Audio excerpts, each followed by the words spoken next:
Yes, what's good, people? Welcome back to the channel. 12th Man is back. Rival Talk is back. We've got some great panelists, got an elite guests, and I would like to introduce to you Adam, Emilio, Sam, and Dave tonight. We're going to talk all things weekend football, and we're going to look back on the previous games and how your teams are doing at the moment. This is one of the shows I like because I can sit and relax and know that I'm not going to have any questions fired at me in relation to Arsenal. So we are going to talk about Bournemouth, Forest, Fulham, and of course Brighton tonight. There is football on this evening, so we're going to try and finish around about that, so you can go and have your 8 o'clock Europa League tonight. You know, I remember those days, and that's luckily not me anymore. So yeah, Tuesdays and Wednesdays for me. Although I did actually play on a Thursday the other week against Atalanta, which I was very confused about. It was actually Champions League football, but we're a Thursday night. This new format is very bizarre, but there we go. Big up to every single one of you this morning that joined me and helped me get to 25k. We have now reached it, people. So thank you so much. Really appreciate that. Massive thank you to all of you guys as panelists and everybody that's hit the like and subscribe button. But please don't stop there. We are going for the big 3-0 next. So please make sure that you help us get there by hitting like and subscribe. 2 free buttons that really do help the channel. So big up to every single one of you. Please make sure, of course, you're following these guys as well. Their Twitter handles are all here. You can see them all. Apart from Dave, who keeps off Twitter and social media. He's on enough YouTube. He doesn't need his own channel. Do you know what I'm saying? So, big up to every single one of you for coming on. But we are going to start with Brighton. Adam, listen, man, I don't know how things are over at Brighton, but I was really impressed until I watched you against Chelsea and you just opened up like a tin of beans, mate. That back line is so high that I think all of them had nosebleeds, mate. I mean, Palmer absolutely destroyed that back line and didn't stop there. And I don't quite know why it carried on. I don't know why he didn't do something about that. But how has that left you feeling in terms of moving forward? Do you now have worries with your defence? Yeah, definitely. Yeah, we it was horrendous. It was an absolutely brutal thing to watch, especially when it started quite well and we go a goal up. And I mentioned this on another podcast yesterday. Perfect goal for a Brighton fan. You saw Sanchez screw up, you saw Colwill screw up, you saw Caicedo screw up, and then we scrambled the goal in. And it could only get better if like Cucurella like scuffed it or something like that. But outside of that, we were horrendous. We were absolutely horrendous. We basically just played suicide ball. The line was so far up. We had arguably 2 of the slowest centre-backs in world football playing for us in Adam Webster and Lewis Dunk. Dunk is an incredible defender. Webster is an okay defender when they're playing standard football, sat back, got protection from defensive midfielders in front of them, not when they're playing on the halfway line. And credit to Chelsea, they ripped us apart. They took advantage, and not many other teams have taken proper advantage of the way we've been playing. This isn't a new concept. Like Herzl has been playing fairly similar to this most games. And this one was just, Palmer played out of his mind, but it wasn't just Palmer. I mean, I think you could have put a few different players on there and they still would have beaten us up. So, yeah, we are concerned. The injury to Jean-Paul Van Hecker at centre-back was a killer for us, really hurt. And Joel Veltman at right-back too. We're not sure of those. Like Veltman's probably going to be out for a month. Not Veltman. Van Heck is probably going to be out for a month. Veltman, we don't know how long for. So this game against Spurs at the weekend is going to be a really questionable one, especially as we thought we'd get away with a tired Spurs team from the game that they're playing right now as we talk. And they've put out, I don't know, Spurs C team to play. So we're not actually going to be able to get much out of that because they seem to be resting most players. So yeah, this is not going to be a fun few weeks for us, I don't think, because we've got an absolute gauntlet of games coming up. Not only have we just played against Chelsea, obviously away, we've got Spurs, we've got Newcastle, we then play Wolves, we play Liverpool twice in a row, and then we play Man City. So it's not going to be ideal unless Herzl decides he's got a different game plan apart from play all the players in the other half and see what happens.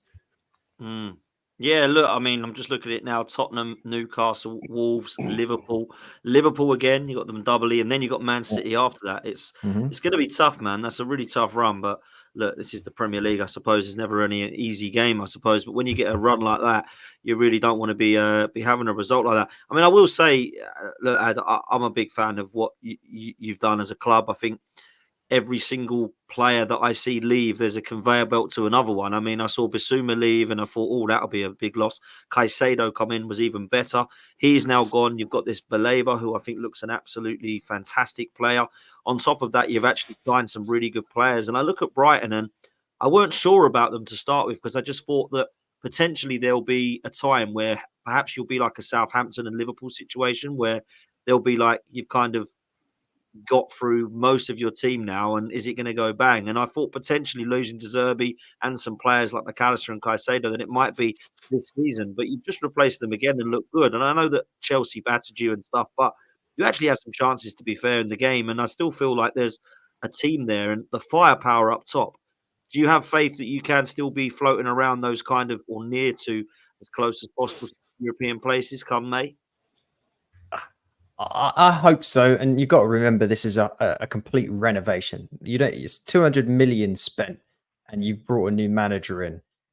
You've got to give that a little bit of time to bed in and get this new mindset into the team. Despite the fact that it's not a million miles away from how De Zerbi played, it's still a big bit of change. You're going to see a new guy that's not played yet for us. Brajan Gruder is probably going to make his first appearance against Spurs, I would imagine, off the bench. Very, very high hopes for him.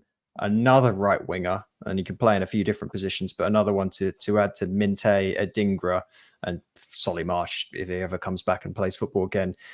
So there's a wealth of talent across the board, and I think we've got the quality there. Is it fully developed yet? Not quite, but they never are for our club. We bring them on, as you kind of hinted at, right, and make them into big players, and that's what Carlos Baleba looks like, an absolute world beater. And we've got players across the pitch that can do that. It's just, can they get used to this tactical setup? Can Hertzler adapt himself from, let's face it, playing lower tier, lower quality football prior to this point? What works in the Bundesliga tier 2 might not work in the Premier League. Can he work differently? Is he going to need to resort to a 5-back, which is what he's done for most of his career? Can he get away with playing 4 at the back with, let's face it, probably the defensive unit that he doesn't actually want? There's a ton of question marks. I think the difference is what you touched on. We're not worried long term. Even if Hertzler isn't the guy, and it's way too early to even really sort of speculate that kind of thing, there will be another manager that's going to fit in with Bloom's system. I think, Dave, we talked about this last week, right? Tony Bloom's the guy that really puts this all together. The players are there. We've got a whole new swathe of players that have come in, and the system's there. So I'm not concerned, even if this year is a little bit of a get to figure it out, get to know the manager, get to know the new players year. Yeah, look, I mean, Dave, I'll come to you because obviously the Brighton Forest thing was mad not too long ago. And I must say, look, you always said, I think most of the time you've been on this channel, that Brighton are the club that you see as a role model and one that you'd absolutely love to be looking at. And I don't think anyone would disagree on the panel, if I'm honest with you, in terms of how they've been run over the last few years. It's been phenomenal in terms of their recruitment and how Tony Bloom has been so passionate about getting Brighton to the very top. I mean, I've got to say, I don't know what your thoughts are this weekend going into the Spurs game, but it could be 5-5. I mean, the high lines of both of these teams are quite scary, at the moment. It really is. But I don't know what your thoughts are of Brighton this season, Dave. Well, I was at that game at the Amex, and it was a proper good old humdinger with a few cards thrown in and whatever. It's a really good game of football. All I thought was that I thought that Forest's equaliser to make it 2-2 would have stuck out like a sore thumb, because that was breaking the high line, and at a time in the game where Brighton were well on top of us. Our equaliser at that point kind of came out of nowhere, but it was done. Forest just sliced it apart. I think it was a ball from, it went Murillo, Woody laid it off, Morgan hits a ball through, Grealish runs onto it, he puts it across, Ramon Sosa in the back of there, and it was like Brighton nipped off to the pavilion, or they were at home watching an episode of Grace. I really don't know what was going on. And I kind of thought to myself, when I watched them at Stamford Bridge, I kind of thought, did the lesson of Ramon Sosa's goal not go in? And actually at that game, and Adam might bear me out on this, Forest had a chance right at the end, but for a smidgen of offside, to have nicked it 3-2. This high line, I mean, Villa did it last year at our place, and we beat them 2-0 when we were playing awfully. So, I mean, from a neutral's point of view, the Brighton-Tottenham game really sticks out. I mean, Tottenham are coming off that fantastic win last week. But then again, I think that win's devalued because the opponents of Tottenham Hotspur last week, they were like a nursery school team. They were pathetic, utterly without intellect, without wit, without any kind of team spirit. No, that's Manchester United. Goodness me. The babes would have been looking down on that and thinking, what a disgrace, Best Law, Charlton would be looking at that, So I do devalue Tottenham's win. Tottenham are terrific. But Brighton, I don't know. It's going to be a really, really good game. But as regards blueprints and role models, I think that the inference that we get from Marinakis and what goes on around the City ground is that they look at Brighton and think, well, if Brighton and Hove Albion can do that, why can't we, with our fan base and our tradition and our heritage and our infrastructure? So Brighton are years down the line away from us, but for me personally, I think there's so much to admire about Brighton. Bloom to me is just the best owner in world football. He's phenomenal. He has been brilliant, and I think everyone would do that. As a panel, where are we seeing Brighton this season in terms of a league position? Top 10. 8th or 9th. I don't know. Wow. I said at the beginning of the season a little bit lower. I said around 12th, 13th. In your early showdown, when I put out that I think they've had their good days, and they're Fulham the same thing. We aspire to be like Brighton, consistent, steady. A seasoned Premier League team. We were there for 13 consecutive years ourselves before we got relegated. I know we flirted with relegation a few seasons, but many teams aspire to be like Fulham when we had that 13-year span. We got into Europe a final.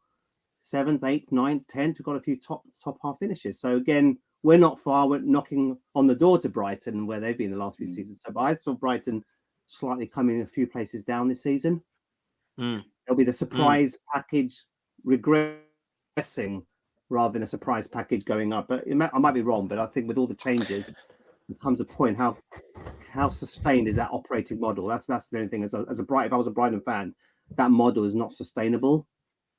Do you know, I agree with Emilio, and the reason that I agree with Emilio is because there was a period of time that there was the Southampton model, and then there was the Leicester model.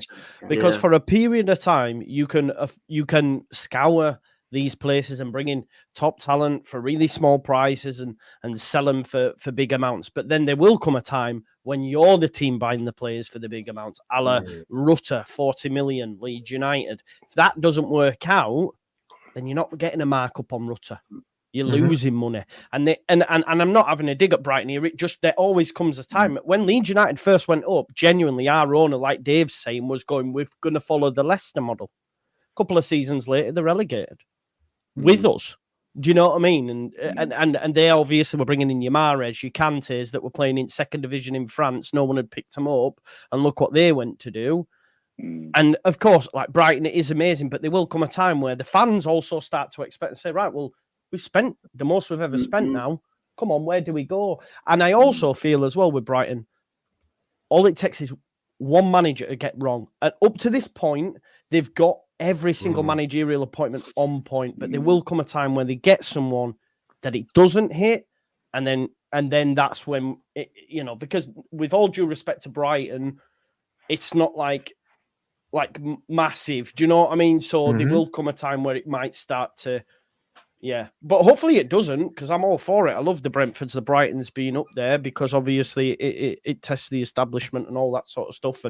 But I feel like we've always, like, football's cyclical. Football goes in cycles at the top, but also at the bottom of the division and all that sort of stuff. So there will come a time.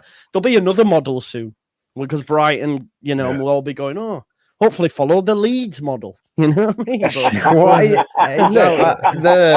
There's constant always pain and misery. we'll give that one a miss, though, I think. Bournemouth now. Bournemouth. Come on.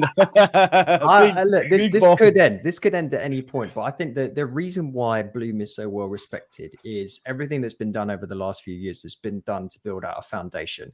Because when you're not one of those massive clubs that has everything in place already, the only thing you can really do is start to build yourself up. And not to make it sound too much like it's like business, but you have to build the brand up. Brighton don't have a massive brand.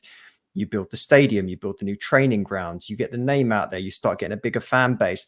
That then brings in more revenues. Like, you have to have that baseline in. If not, you do risk then dropping back down. Could that happen at any point? Absolutely. But if you have those other things in place, it will be a little bit easier to then step back into the fold. And this is the first season where we've seen a slight pivot from the business model, which is before that, as we've all talked about, you sell your players on, you buy them low, you sell them high, and then you then repeat that process. And now we've gone and spunked a crap load of money.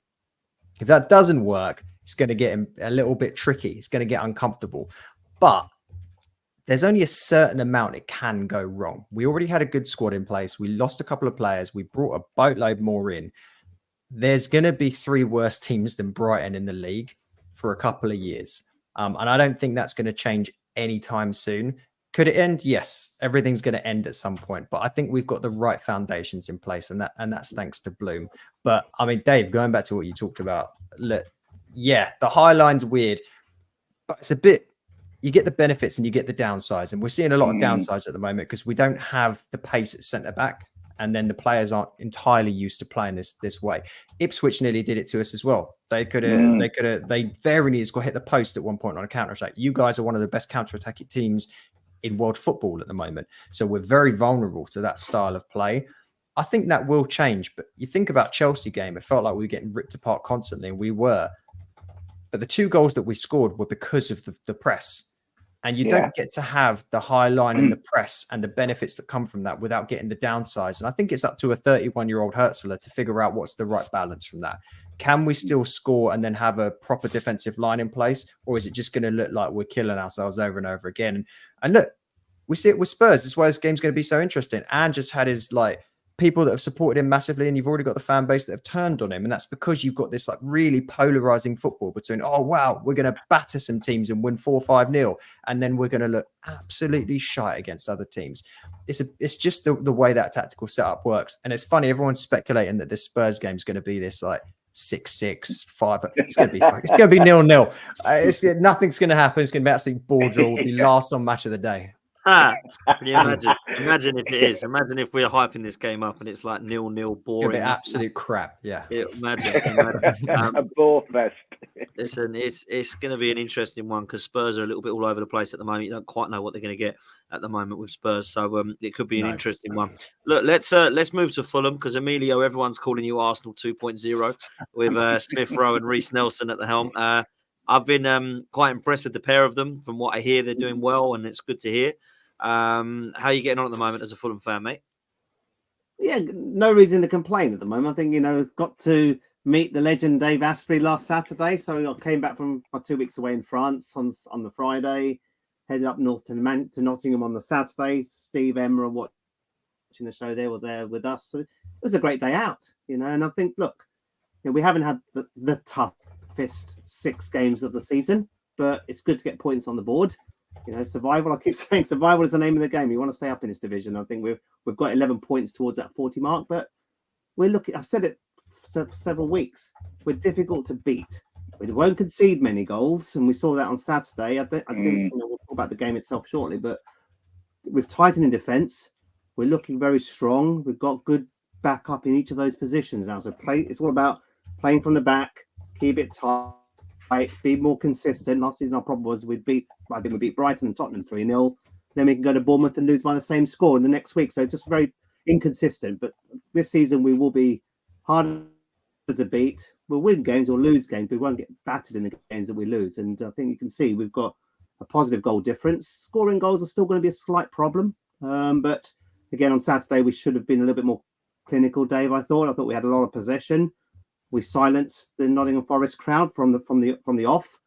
We played good football. I think we wanted it more on Saturday, Dave. I think you probably agree. I know you had a few injuries. We were debating, what's your manager doing? Why is he making some of these so-called tactical substitutions? It turns out, obviously, there were some injuries with some of your players, but notwithstanding that, I thought we composed ourselves well. We played good football.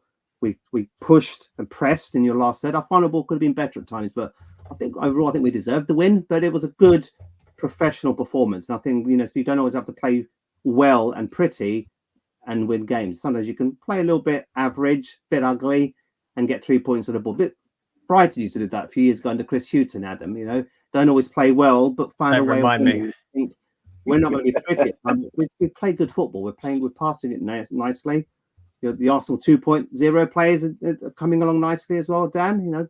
Smith Smith-Rowe's playing more and more every week. He didn't have his best game on Saturday. I thought he looked a little bit quiet, probably a little bit wasteful in good positions. But you can see if he can get himself fit, playing 90 minutes week in, week out, then we're gonna inherit a very good player there. But the point that Adam made, we've extended the bar as well. We've spent over 30 million for Smith-Rowe, nearly 30 million for Anderson. So again, we've gone over that comfort zone, 10, 15 million signings to double that. If those signings don't prevail, don't work out, then we're going to go backwards. What me and Joe were saying about 5-10 minutes ago. So we've stuck our neck out, spent big money on these players, and I think we've got a good framework there. Again, more signings in January next year, stay in this division, push on, build, and we've got lots to look forward to. But we've got Man City away on Saturday, so free hit, nothing to lose. I think we'll make it difficult for them. But if we get an early goal, you never know. Funny things happen in football. But as long as we don't concede a penalty, I think every time we played Man City in the last 3 or 4 seasons, we've always given away penalties. So hopefully we'll give the top 3, top 4 teams, do them a favour by getting some points off them. But it's all about confidence, right? Whether you play Liverpool, Man City, or Wolves or Crystal Palace at the bottom, play well, do your best, and pick up points where you can. But 11 points, I'd happily have taken that at the beginning of the season, so not complaining. But overall, I thought good professional performance on Saturday, and it's without necessarily playing at our best. I don't know. Do you agree, Dave? What are your thoughts? I thought it was. I thought Fulham just had that little extra smidgen of class and assurance that we didn't. I don't think there was much in the game. I don't think it was a classic, but I just felt that when Fulham had the ball, you had more of a sense that something was about to happen than when our lads had the ball.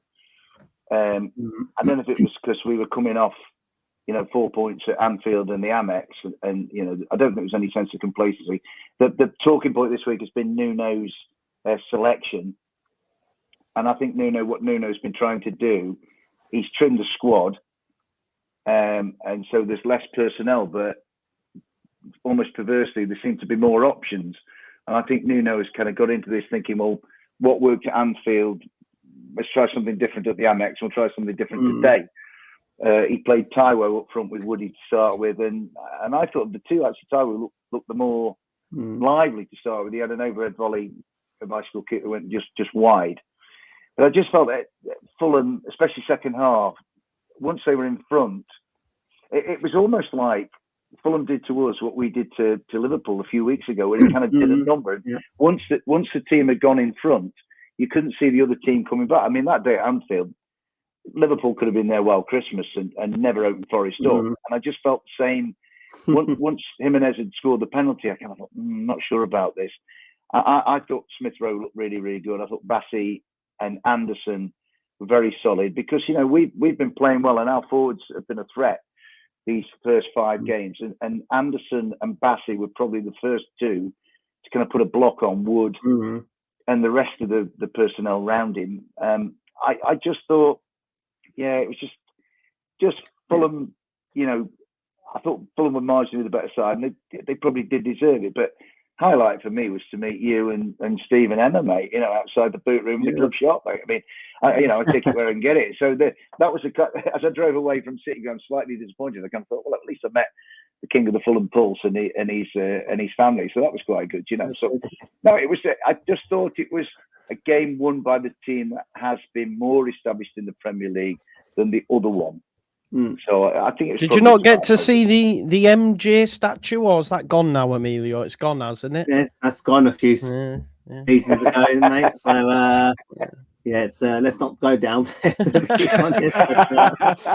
But yeah, it was a good experience on Saturday. We had fun. We met up with some of my work colleagues before the game. Dave just before the game had a privilege of meeting Dora as well. So just exchange a few words before the game. Dora didn't remember the conversation on this show about 2-3 seasons ago. Oh yeah, I remember that. He can't remember it's Thursday, that lad. I've had to ring him up, say, look, it's Friday tomorrow. Get write it in your diary, mate. But no, it was good. Dora and Emilio going at it on like week 1 of the season. Like Fulham aren't going to be doing much. Fulham are going to do nothing. Dora, here he is. He's in the chat. Oh yeah, he knows. He knows.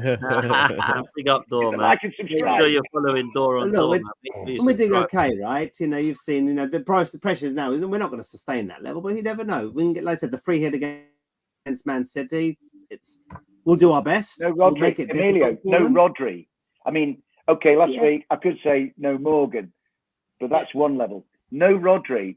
It's You know, huge. if you remember last season, Rodri got sent off against us. He had a kerfuffle with That's Morgan right. in the corner, and he missed 3 games.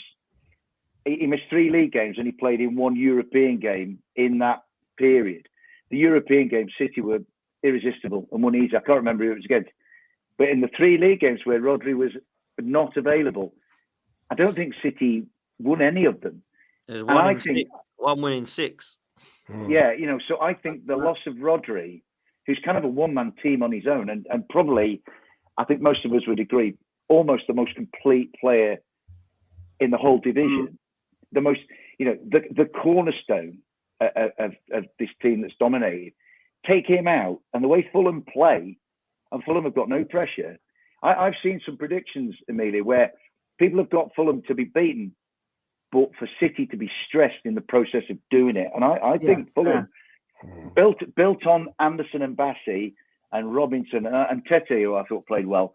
Yeah. You know, with Leno, Fulham can go there and at least stress City out a bit, I think. Yeah. They're not going to win, though, are they? Sorry, Emilio. You're not going to win, are Have faith, Joe. Have faith. you? No, but I think the way I think Foden will start at the weekend, and I think Foden's going to really start to because obviously he's not really got going, has he, this season? A few issues and whatnot. But England Foden is playing like, isn't he? Yeah, that's a good point. But hopefully that I think continues. I mean, let's hope that continues for a long time. Do you know what I'm saying?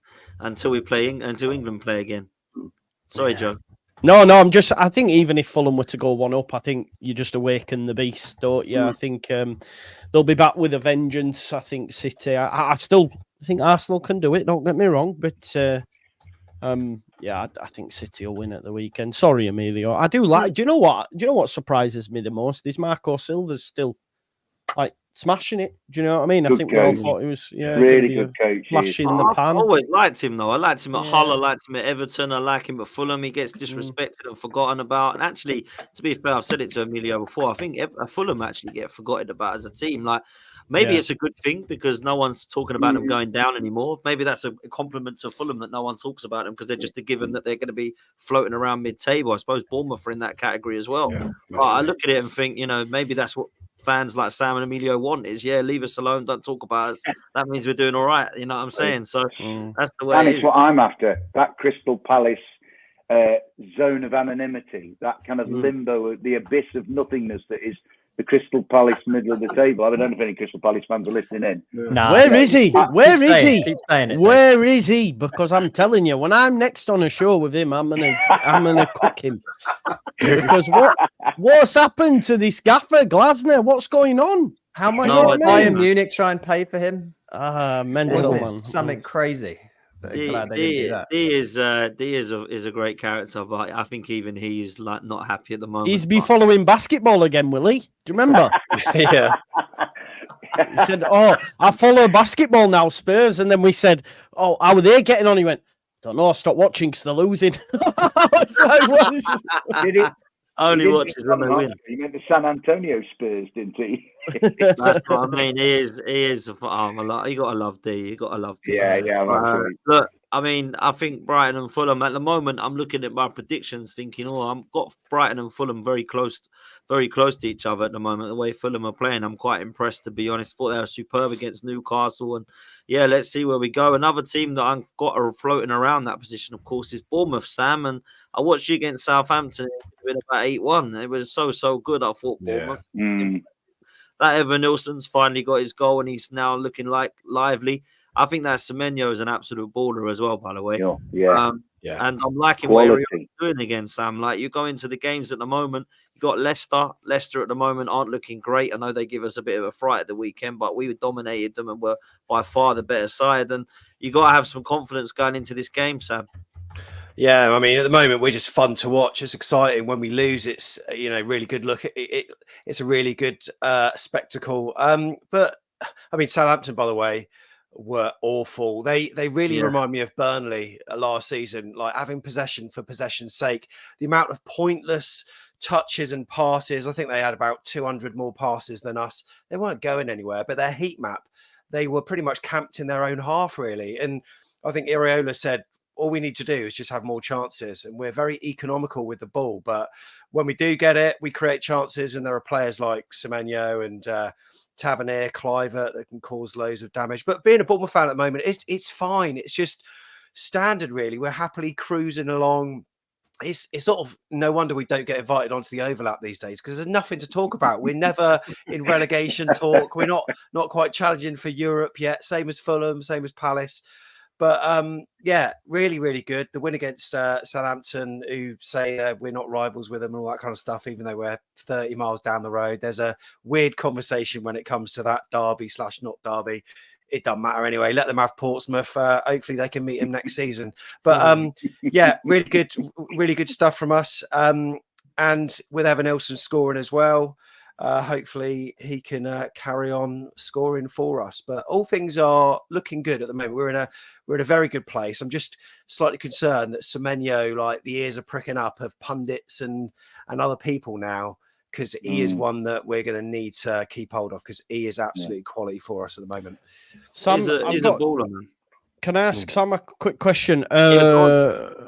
Obviously, really impressed with Bournemouth. Really, really good. The manager, obviously, Bielsa disciple, someone Leeds United looked at before, obviously, we were relegated.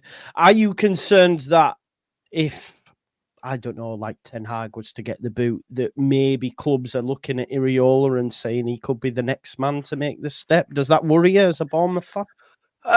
Possibly. I mean, I think he would do well for someone like Man United. But the thing is, Man United are always looking for that big name, and Man United fans wouldn't be satisfied because it's little old Bournemouth. And you know what? It's so weird. Like, when you have players or managers attached to certain clubs, they just don't like garner the interest. Take Dong Solanke, 77 goals for Bournemouth, not a sniff at the England squad.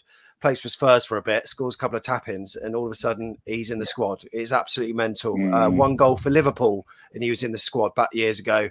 It's really bizarre. I think Iraola's probably his next job. I don't think it would be a top 6 one, but it does concern me a little bit, because I think he's showing how valuable he can be in turning sort of clubs around. Not that we were on our knees or anything, but he's got a clear identity, something that Man United are, crying out for, because I still don't know what on earth they're doing or how they Nobody play. does, Sam. No, Sam, do you not think that maybe the new brass at Man United might have a slightly different approach to this? Like, they've now tried about 400 times to bring in a name, and it's not worked every single time. Like, maybe it's going to occur to one of them. Should we take a punt on a different style of manager?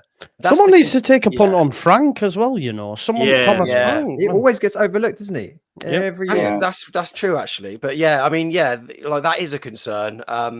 But being a Bournemouth fan is a concern anyway. Whilst we're not sort of nice and safe, we realise as a club that we're a superb entry point into the Premier League for the likes of the players we got, like Howson, Milos Kerkez, Zabani, Evan Nilsson, Senesi.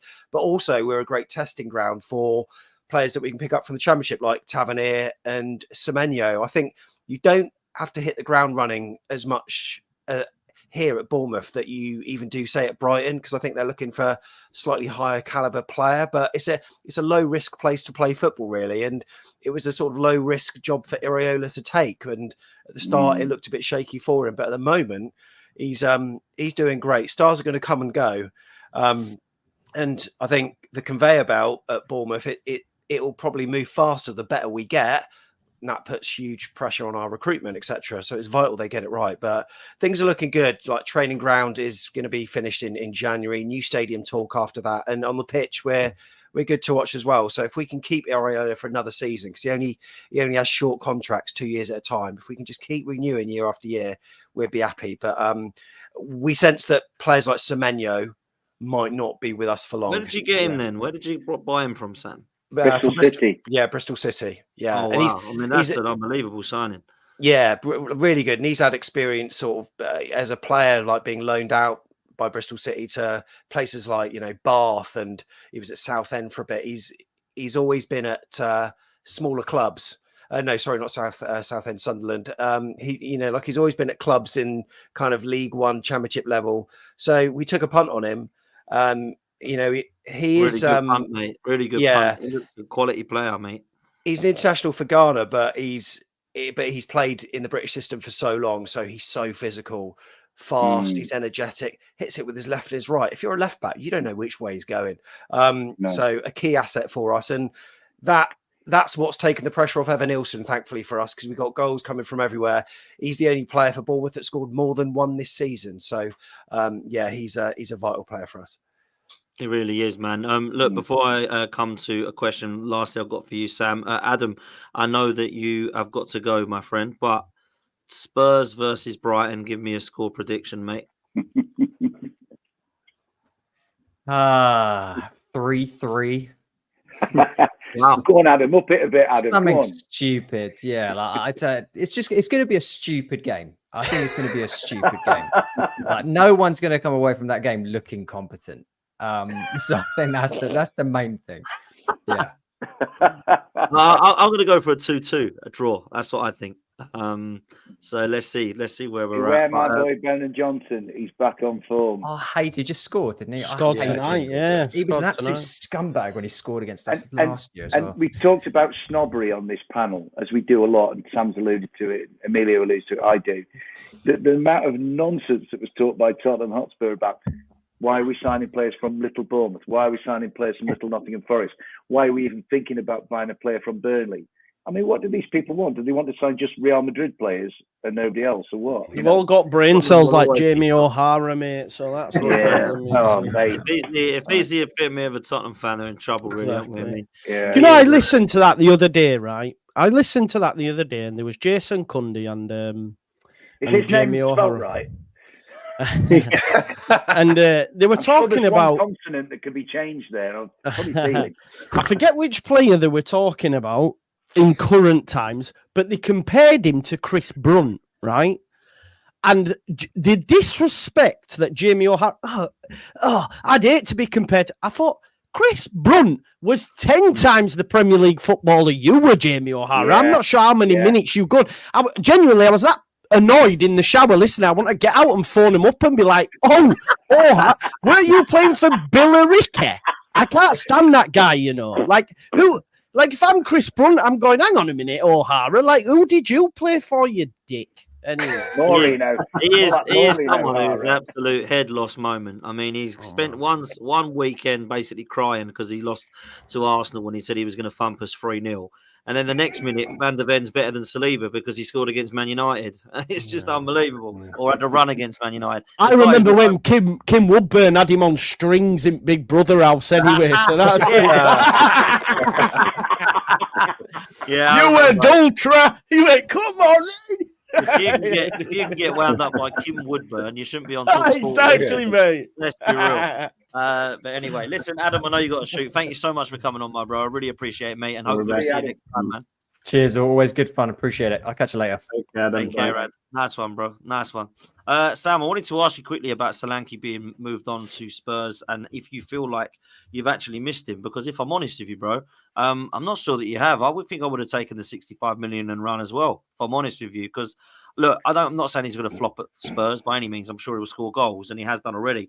I just look at it and I think, is that really worth 65 million, or is that a risk? I mean, if I'm Bournemouth, I'm howling at that. I know you didn't want to lose him potentially, but when a 65 million bid comes in, you've got to say, cheers, then.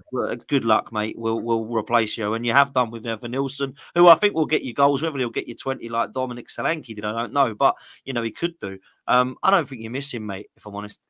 No, I don't think so. Not from what I've seen so far, anyway. Of course, we wish him the best of luck, but I think we had to take that money just to make sure that PSR and FFP was all good. But yeah, in Evan Nilsson, we've signed a player that has got the hold-up play. I think actually as a profile, his profile is almost a little bit better than Dom Solanke in many ways.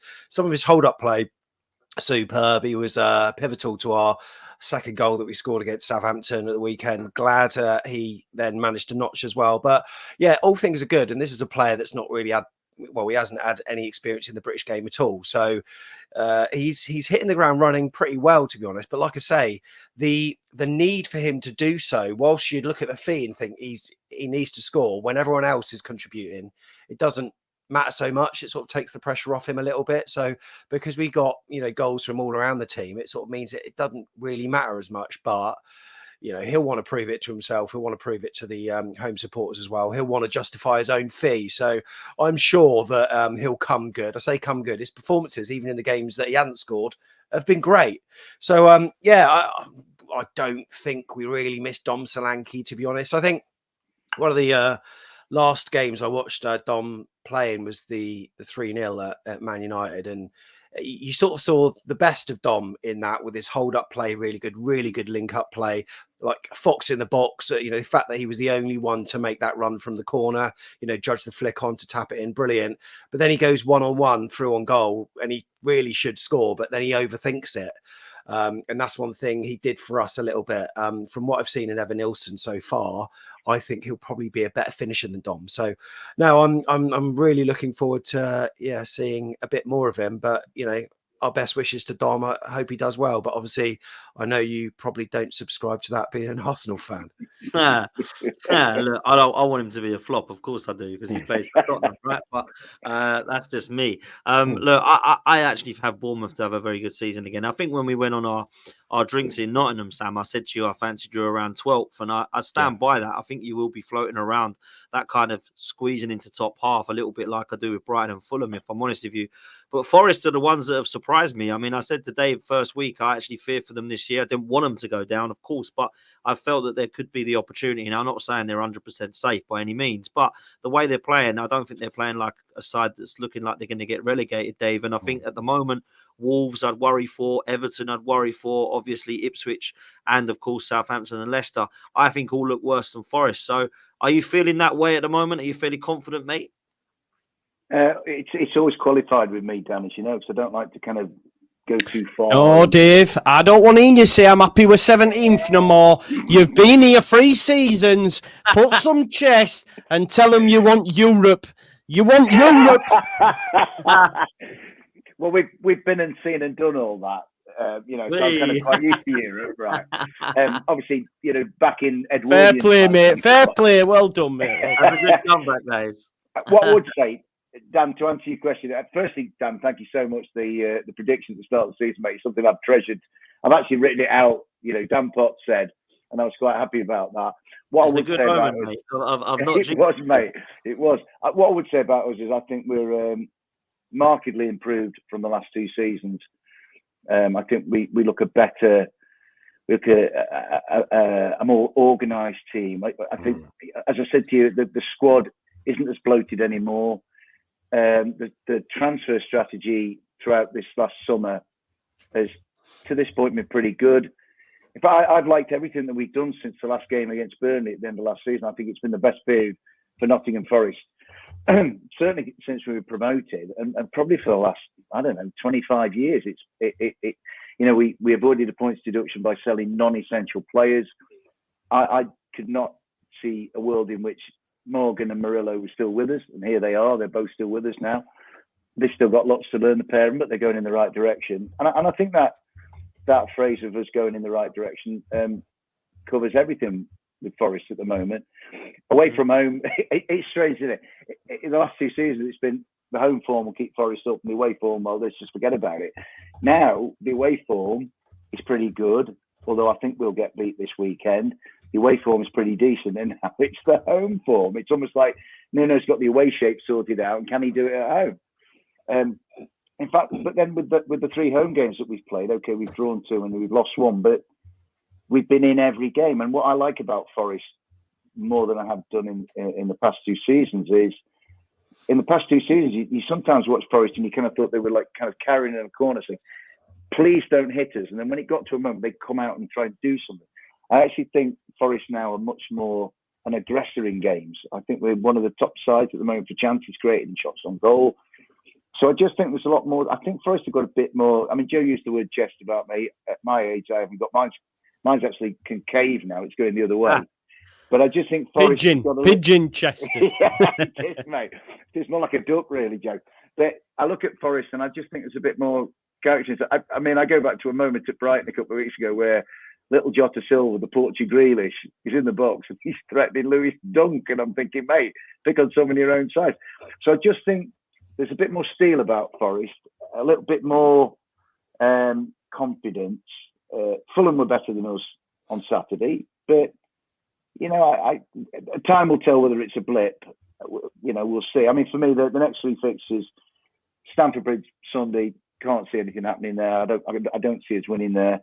But then the two fixtures after that, we play Crystal Palace on the Monday night on the 21st, and Crystal Palace, I mean, not great thus far.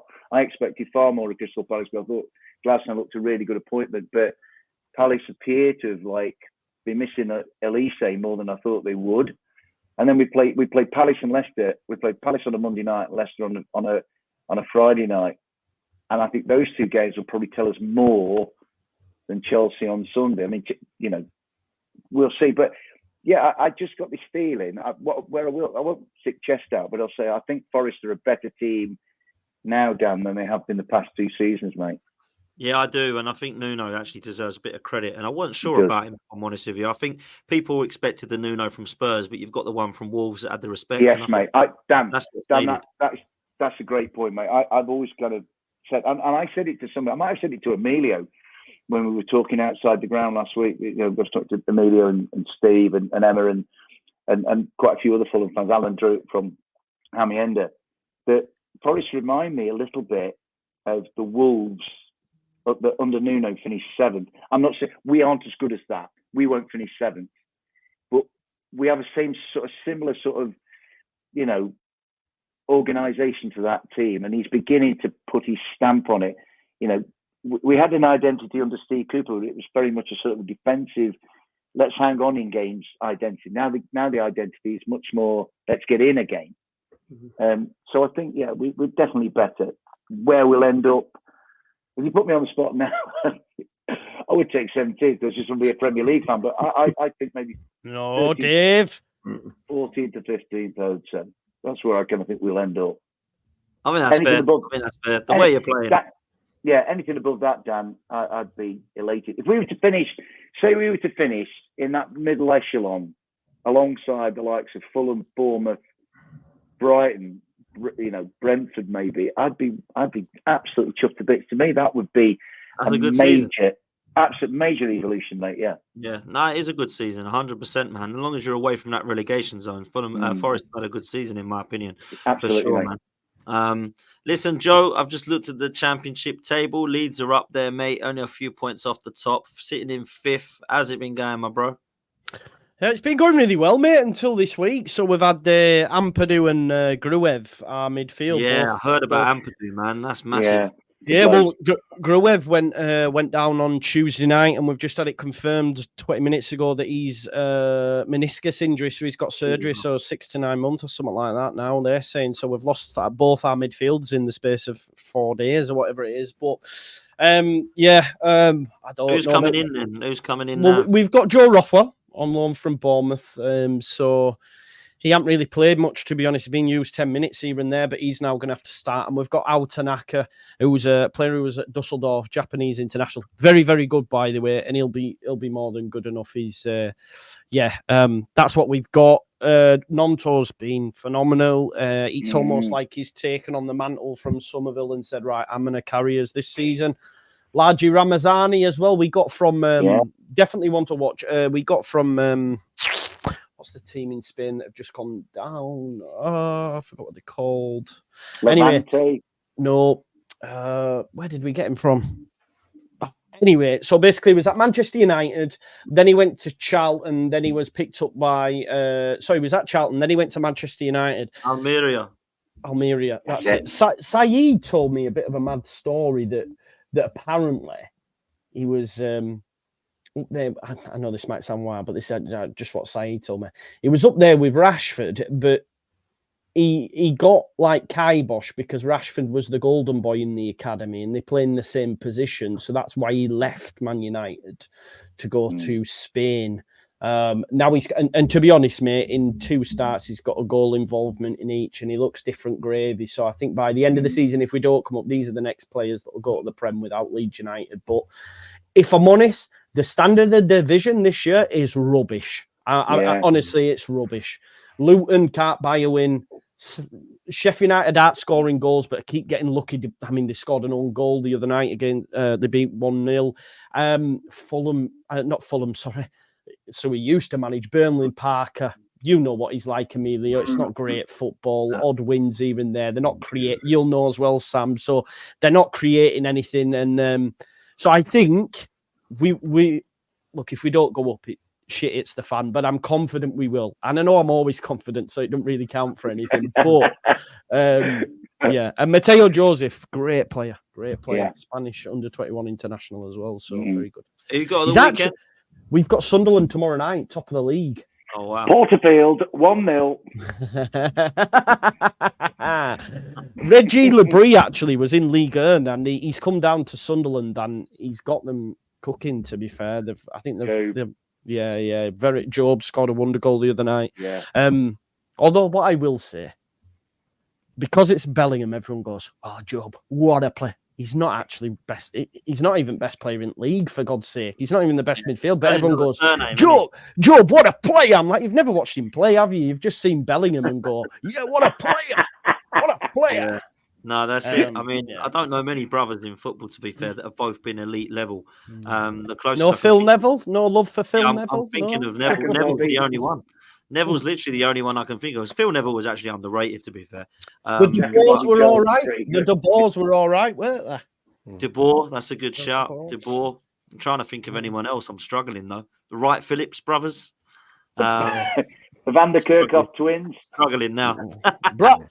Bradley Wright Phillips were good in MLS when it was a Mickey Mouse league. You know what I mean? Yeah. Oh yeah, that's the one. Yaya and Colo Torre. There we go. Oh bloody hell! Yeah. Well done, Mum. Mum's in the chat. Mum's awake. That's for sure. Yeah, go on, Mrs. Potts. Go on, Donna. Yeah, she's awake. No one else that is by far the best, actually, isn't it? Yaya and Colo Torre. Wow. Fair play.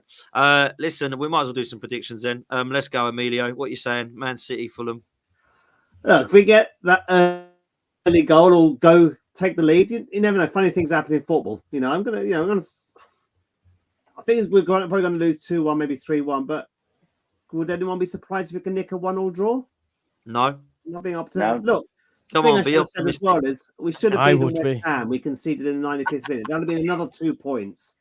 We lost at the death against Man United. So had we just showed a bit more composure in those 2 games, you could have been 14 points. I know it's easy. So it's like, look, 11 points is the minimum we should have. It's our fault that we threw away that West Ham game a couple of weeks ago. But look, I'm going to stick my neck and I'm going to say a surprise 1-1 draw. Sod it. Why not? Let's go for it. Go on, Emilio. Why not? Do what Joe said. Be positive. Believe in your club. As long as we don't win the Manager of the Month award, that's a poison challenge. Mate, I hope you do get 1-1, man. I'll be absolutely supporting you and willing you on, man. I will. Sam, what you saying, bro? You got Leicester away? Yeah, they always score, but they always concede as well. So it's both teams to score on your bet slip, I think. I think they face more shots than any other side in the Premier League this season, and we're not shot shy ourselves. I think we'll beat them. I don't think it's going to be unbelievably convincing, but I think we'll probably scrape it 2-1, which I'll be more than happy with, of course. Interesting. Yeah, I'm gonna go for a Bournemouth win. I actually think it will be quite convincing when I'll go 3-1 Bournemouth. Dave, Stamford Bridge, Chelsea, Palmer. I mean, how many is he going to score? 8. This kid is unreal, isn't he? What are you saying? Well, it's going to be incredibly difficult for us. One thing we won't do, I'm pretty sure Nuno won't play a line as high as the one that Brighton played last week. Let's put it like that. Especially as Forest exposed that Brighton high line the week before. So I'd be very surprised to see Nuno do that. I think we're going to get beat, but I do think we might be in the game more than a lot of people give us credit for. Understandably, the focus is on Palmer. To my way of thinking, he's the most exciting player in the league at the moment. He's just got this supernatural kind of ability. I don't know if it's because he's a bit dumb and he doesn't appreciate what's going on around him, but he just doesn't seem to care whether he's playing in a Euro final or he's playing at Stamford Bridge, whatever. The kid just seems to be able to he doesn't feel any pressure. He just goes and plays. He's wonderful to watch. The free kick last week, if you can't be inspired by that, then you don't like football. But he's been talked up all week, and often when somebody gets talked up, he doesn't play so well. The problem is there's Madueke, there's Jadon Sancho, there's Neto, there's a whole host of other guys who, if Cole Palmer, say, doesn't do it, Chelsea have got other options they can turn to. And you've got to give Maresca some credit to take them to third in the league in the midst of that tumble dryer of nonsense that's going on around him in that club. Enzo Maresca, to my way of thinking, deserves a lot of credit. I just think they'll have a bit too much class and quality for us. But woe betide they take us lightly. We have not been beat there the last two times. We drew 2-2 in the year that we just about managed to stay up, and we won 1-0 there last year in the year where we just about even more managed to stay up. So our record at Stamford Bridge the last two seasons, in fact, the 4 games that we played against Chelsea since we've come back up, we've been in all of them and made a good contribution to it. And I think Forest will contribute to this game at the weekend, but I just think Chelsea are finding something. I think it'd be. I'm going to go 3-2, Dan. I think we'll be in it and we'll create chances. I just think Chelsea will create a few more than us. I've got to say, I think Chelsea might nick this one 2-1, but I hope I'm wrong because I need them to drop some points because Don is getting very, very loud. Getting very annoying. So let's hope that they Forest shut them up. That's for sure. Joe, what are you going for at the weekend? Obviously, the weekend tomorrow night. Sorry, Sunderland. We're going to shock everyone and win 3-0, I think. Mate, Porterfield 1-0. Shut up, you. Jim Montgomery's playing. You've no chance. I've top of the league tomorrow night. Top of the league with if as long as we win by 2 goals, we go top of the league. So that'd be nice. Can I just come in actually, Dan, and say that Joe is right about the standard of the championship this year. To my way of thinking, it's the most wide open. I actually think it's Leeds is for the taking if they get their act together. I look at it. And I look at Leeds as being the biggest club in it with the best squad, and a good manager who's done it before. And if Leeds really sort their house out, they should be winning that division relatively comfortably in the end. I think that's my view on that. Yeah. Listen, I'm praying for Leeds to win the league. This is the one. I'd like to see Luton because I love Dave and I liked Luton's story. They can't buy wins, man. They're staying down. They're not looking good from what I hear. Yeah, they're not looking good. No, I hope you go up, Joe. I really do. Cheers, I hope you mate. Thank you. And, rather be us this season than Southampton anyway. I put it that way. Yeah, but Russell Martin, like Vincent Kompany, will be stubborn, carry on playing the same silly way. And he'll probably get the Borussia Mönchengladbach job next. They're saying that he's going to get the sack if they don't beat Arsenal. I mean, that's quite harsh, in my opinion. That's what I heard yesterday. They're talking about his position being up for grab. I mean, Christ, we're only 6 games in. He needs to get a bit longer than that, don't they? Wow, it's quite incredible. But maybe they'll go and get. He's a knob. He's a knob. So I'm glad he's a knob. To your principles, and there's just been ridiculously stubborn. Yeah, Vincent Kompany did it, and he cost his club, and he failed upwards.